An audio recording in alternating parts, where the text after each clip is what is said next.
وبركاته أمن دنبال الشوقة هذا الكيلو والوديري إلهي هو حريص أيمن كرسن إلى قوسي هلدي قرابدي يبهض ورباهنتها يقرياش وقبل حين سمر يمن كسيو مركز روحان ومهد علنا يا أكاديمية هميلو آخر سكي قرالك سيوسو قوانقابيين حسكم أنه ما عاوز بين أنه مرحوم كلمتين وارد ميسا ورانكار وراي إنه راجلي وركين وكهر يكسم وإنك أن حين بوجات وكتجري runtii qoraalka iyo akhriskuna wuu inagu yaryahay waan dhiirigelinaa mar walba qofku inta uu wax akhriyo ayuu waxna qoraa Soomaalidu waxa la yiraahdaa hadalkaasi mid qoraalka ma haro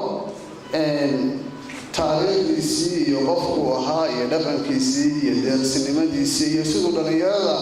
saxaafadda u soo barbaariyay rag iyo haweenba intii iga horeysay baa sheegtay tusaale waxa inagu furan Faysal Sheekh oo odayaasha saxaafadda ugu waaweyn iyo Anwar iyo Ayuub